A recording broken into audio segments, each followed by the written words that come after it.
Encuentro programado de iglesias bautistas, Bucaramanga, Girón, y en representación, podría decir, de la iglesia quizás más antigua, reformada aquí en Santander, que puede ser la iglesia de Curití.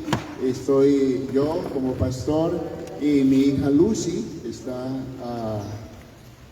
ahí entre los presentes para hacer de este día un día de adoración al Señor y de acercamiento. Nosotros los hermanos, el pueblo del Señor, que por la gracia suya hemos sido alcanzados con su gracia salvadora y con la gracia de la revelación de la verdad del Señor, de tal manera que le conozcamos, que nos conozcamos y que entendamos lo que tiene que ver con la verdadera adoración al Señor. Vamos a estar iniciando esta mañana gloriosa. Gracias por este tu día, gracias por este tu pueblo y gracias porque este plan de podernos reunir y podernos presentar delante de ti juntos como un solo hombre, tú estás permitiendo que sea cumplido. Queremos honrarte, queremos glorificarte y queremos, Señor, que esté siendo en verdad reconocido como tú eres, Señor, y como nos corresponde hacerlo, y que seas derramando el Señor bendición sobre nuestras vidas, hogares, familias, y que donde quiera nos tenga, nos capacite para que seamos esa luz, esa sal que el mundo requiere, que el mundo demanda, Señor, para que lleguen al conocimiento de la verdad, tengan comunión con el Señor, vivan delante del Señor y se preparen para el día del encuentro con el Señor.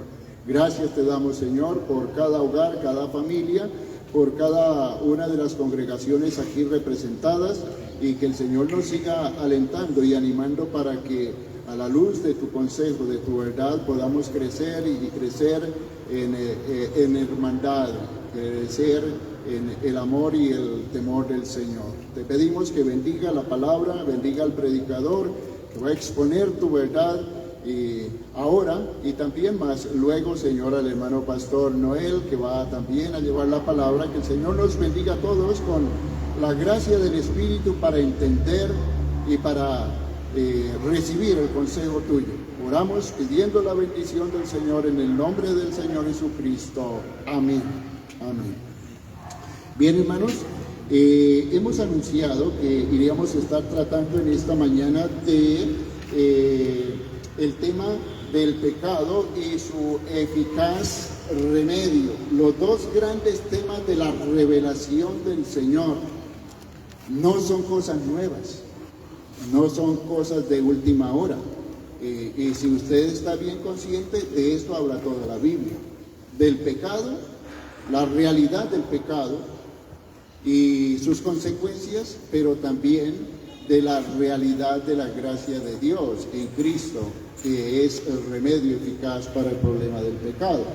Entonces, de entrada, en cuanto a este tema de la revelación divina, o esos dos grandes temas de la revelación divina, que es el pecado y su eficaz remedio, debemos decir o advertir que la Biblia, la palabra de Dios, nos habla acerca de la gravedad del pecado en la relación de la criatura para con su Creador.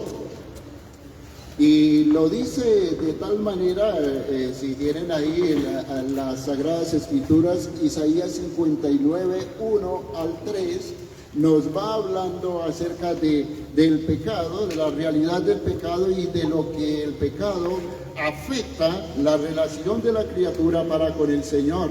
Dice que vuestros pecados hacen que el rostro del Señor, se oculte de las criaturas, de la criatura, lo cual no es para nada una buena noticia.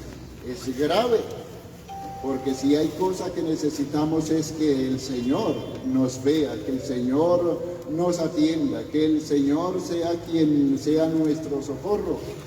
Pero el pecado hace que la relación con Él, con Dios, se dañe, que Dios se oculte de la criatura.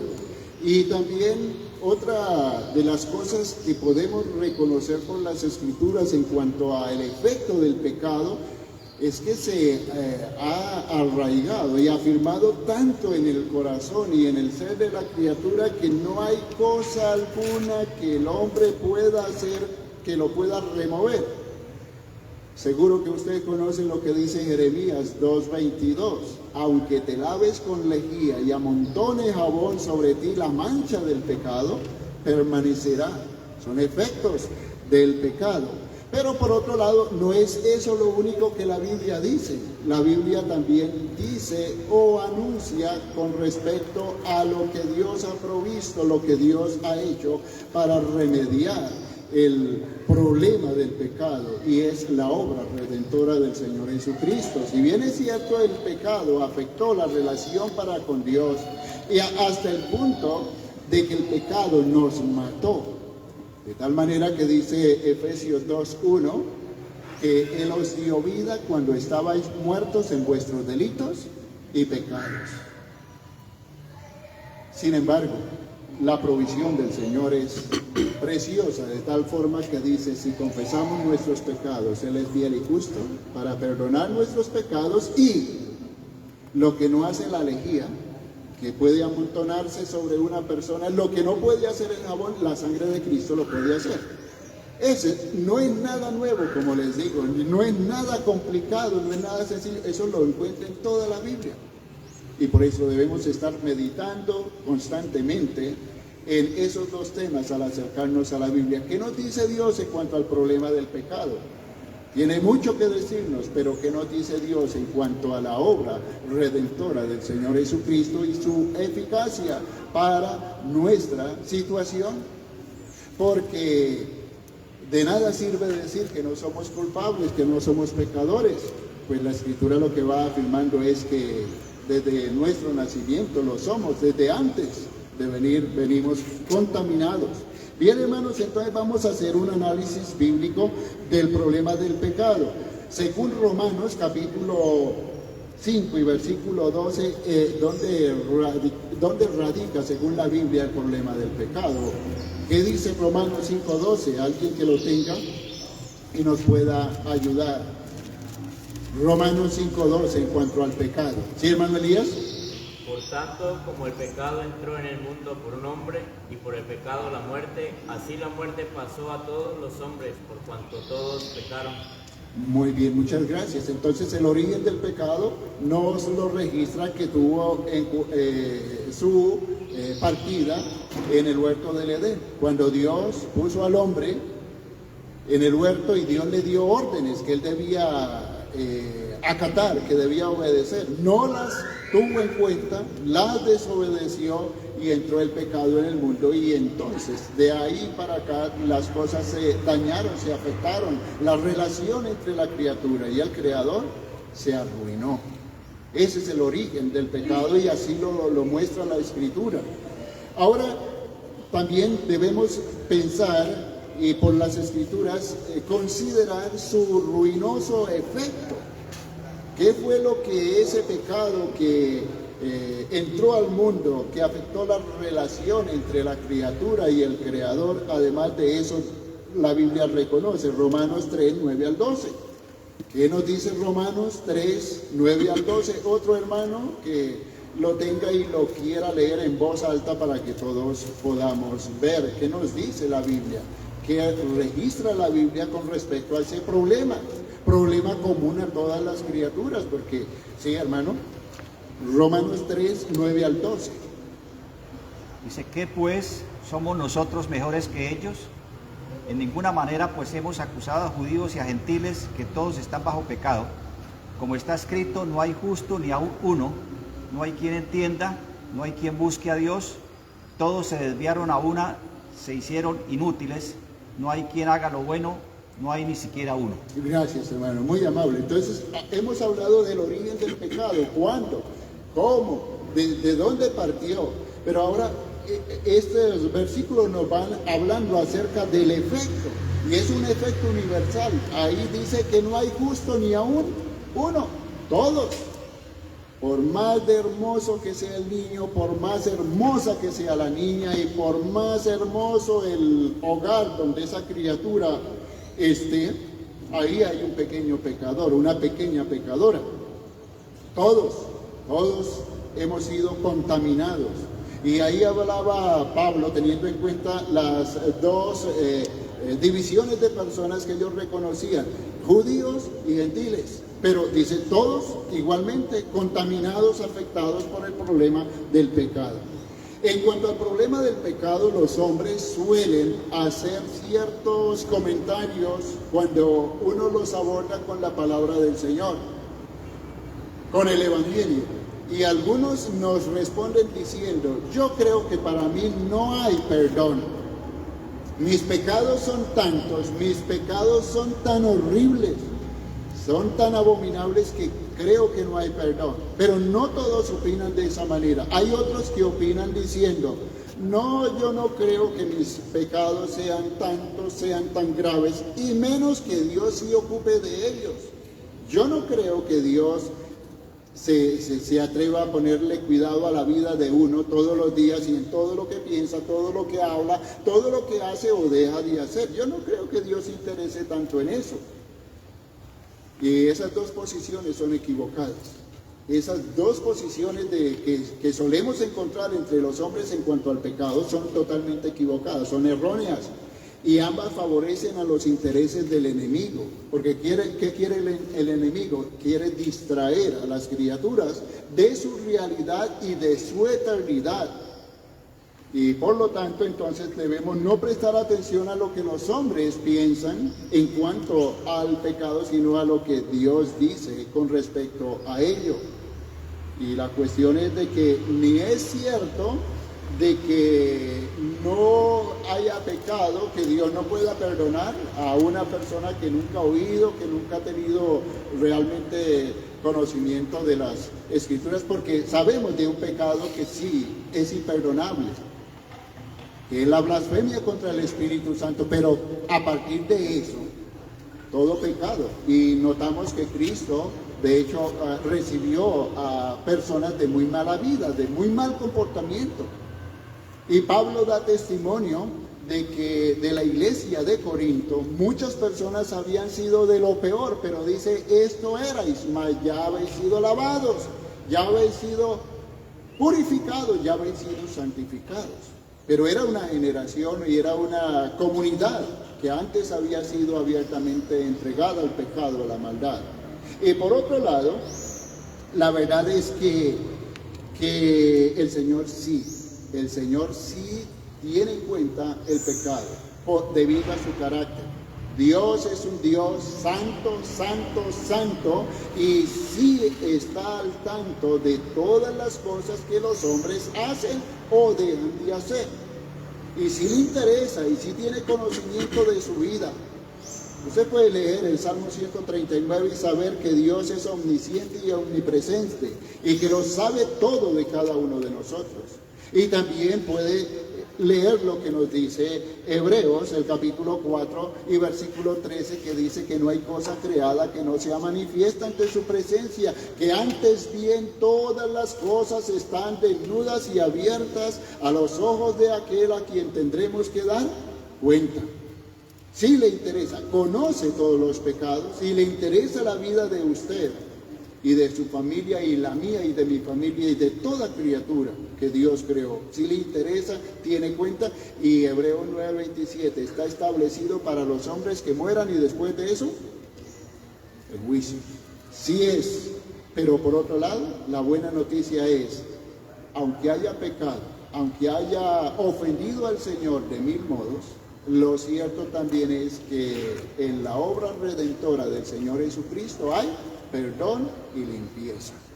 Bien, hermanos, es de manera breve la exposición en cuanto a la realidad del problema del pecado y la importancia que debemos nosotros prestar a ese problema, porque ¿quién no ha pecado? Si decimos que no tenemos pecado, que no hemos pecado, no estamos nosotros oponiéndonos a hombres, sino a Dios mismo. Y Él dice, no hay hombre justo sobre la tierra que haga el bien y nunca peque. Bueno, el eficaz remedio. Entonces ahora, la segunda cosa, ¿cuál es el remedio provisto por Dios para el pecado? Debemos decir que el eficaz remedio no es de origen simplemente humano, terrenal, sino que es de origen divino. Que se trata no de un asunto mercantil ni de ciertas disciplinas devocionales, sino que el remedio se trata de una persona, de un sacrificio, de un acto de puro amor de Dios. ¿Sabe usted lo que dice Romanos 5:8? Mas Dios muestra su amor para con nosotros en que siendo aún pecadores, ¿qué pasó? Cristo murió por nosotros. Mas Dios muestra su amor. El remedio para el pecado es de Dios, pero es único, pero es eficaz. Mas Dios muestra su amor para con nosotros en que siendo aún pecadores, Cristo murió por nosotros. Juan 3:16, porque de tal manera amó Dios al mundo que ha dado a su Hijo unigénito para que todo aquel que en él crea no se pierda, mas tenga vida eterna. Y Romanos capítulo 5 y versículo 1, justificados pues por la fe tenemos paz para con Dios por medio de nuestro Señor Jesucristo. Entonces, ahí tenemos el remedio. Y también debemos hablar de la suficiencia o el alcance de ese remedio. Y podríamos nosotros mencionar pasajes como Isaías 1:18. Venid y estemos a cuentas. Si vuestros pecados fueren como la grana, como la nieve serán emblanquecidos. Si fueren rojos como el carmesí, vendrán a ser como blanca lana. De manera que el problema es una realidad y es muy grave y es muy serio, pero el remedio también es eficaz. Y es no de hombre, sino de Dios. Y por Dios y para su gloria. Y hablando en cuanto a la suficiencia o alcance, también podríamos pensar en Isaías capítulo 55 y versículo 1. A todos los sedientos, a todos los que no tienen dinero, a los que están sin precio y sin dinero, venid, comprar, sin dinero y sin precio. Hombres, mujeres, pobres, ricos, blancos, negros, todos los culpables. Para todos es la invitación del Señor. ¿Qué deben hacer las criaturas? ¿Cómo se beneficia la criatura? Pues Mateo capítulo 11, versículo 28. Venid a mí todos los que estáis trabajados y cargados, y yo os haré descansar. Romanos 10, 9. Si confesares con tu boca que Jesús es el Señor y creyeres en tu corazón que Dios le levantó de los muertos, serás salvo. Y Lucas 23, 39 al 43, el ladrón en la cruz, diciéndole al otro, usted estando en la condenación no temía a Dios. Él no hizo ningún mal, nosotros hicimos toda la maldad posible. Y mira al Señor, reconociéndose perdido, reconociéndose culpable, clama, le dice, acuérdate de mí cuando estés en tu reino. ¿Cómo nos beneficiamos de la obra redentora de Cristo, del eficaz remedio de Cristo? Reconociendo nuestra perdición, reconociendo nuestra incapacidad, pero reconociendo que Cristo se entregó para darnos vida y vida eterna. Así es de que esa es la manera, entonces el método de aprovechamiento de ese remedio y el efecto de ese remedio cuando una persona hace lo que hizo el ladrón en la cruz. El efecto de eso es Romanos 5:1, que ya lo he dicho. Justificados pues por la fe, tenemos paz para con Dios por medio de nuestro Señor Jesucristo. Y también nos dice el Salmo 32:5 que mientras David pecó y cayó, era un desastre su vida. Pero él dice, y entonces yo llegué a la convicción que lo que debía hacer era confesar mi pecado. Y mi pecado te declaré y tú perdonaste la maldad de mi pecado. Hubo comunión, hubo paz con Dios cuando David reconoció su pecaminosidad, reconoció su maldad y confesó esa maldad. La trajo, la puso en el Señor. Y el resultado, pues entonces, es santidad de vida, esperanza de vida, según nos dice Romanos 6, 22 y 23. Ese versículo me gustaría que alguno me colaborara leyéndolo. Romanos 6, 22 al 23.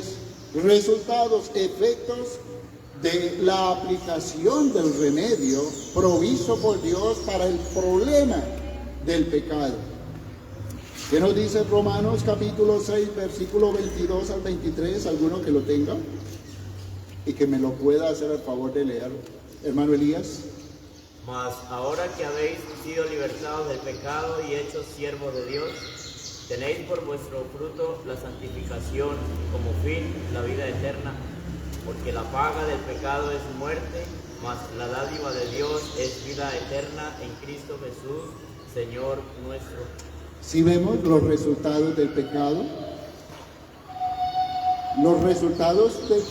es muerte, pero los resultados y el efecto de la obra de Cristo es vida eterna en Cristo Jesús, pero también santidad de vida.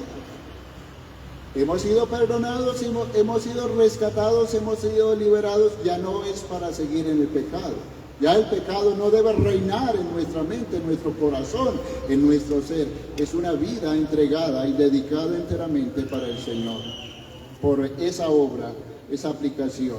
En conclusión, entonces, los resultados revelados en cuanto al tema del pecado y su eficaz remedio provisto por el Padre. Pónganle atención, esto no es una cosa de última hora, ni es una cuestión de una sola de las personas de la Trinidad.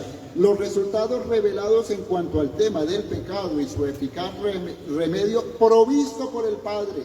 Fue el Padre el que proveyó del remedio, pero quien protagonizó la obra de la redención fue el Hijo. Cristo fue el que tuvo que cargar en la cruz con la culpa y con nuestras maldades, pero quien ejecuta esa obra en cada pecador es Dios el Espíritu Santo, de manera de que la salvación de un pecador es producto de la obra de Dios Padre que hace la provisión, de Dios el Hijo que protagoniza la obra, la realiza, y de Dios el Espíritu Santo que la efectúa en cada vida, en cada uno de los elegidos. Bueno, los resultados entonces, resumiendo lo que hemos dicho, ¿cuáles efectos? Los resultados entonces podríamos dividirlos en tres partes.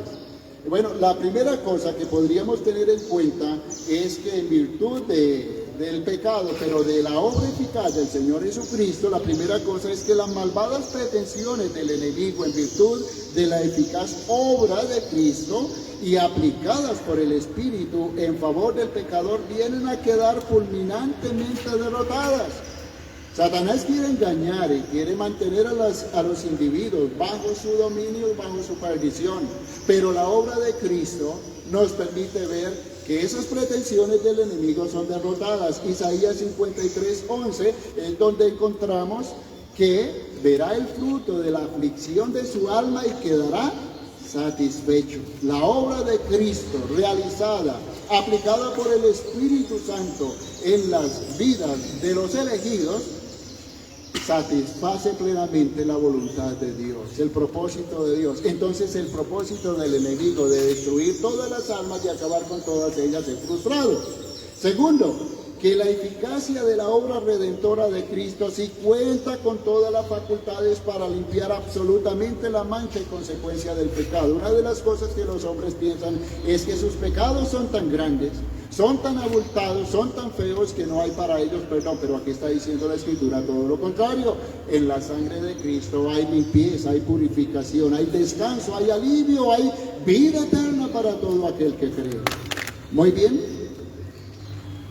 eso lo testifica Juan, 1 de Juan 1:9, 1 de Juan 2:1, y lo autentica la multitud de limpios y salvos en el cielo, según Apocalipsis 7:9-14, esa multitud vestida de ropas blancas en los cielos que alaban al Señor y reconocen que por la obra del Señor ellos han sido limpios, y no solamente limpios, sino ya no están en el mundo de pecado y maldad, sino en la gloria.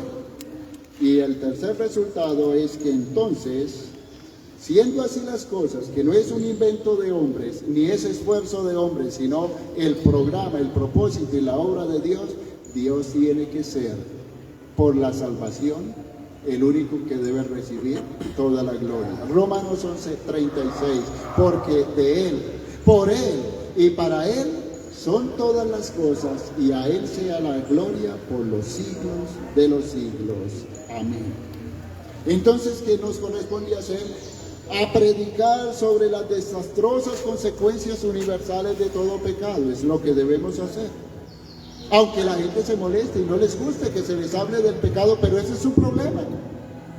Laméntese. ¿En qué se lamenta o de qué se lamenta el hombre? Laméntese de su pecado.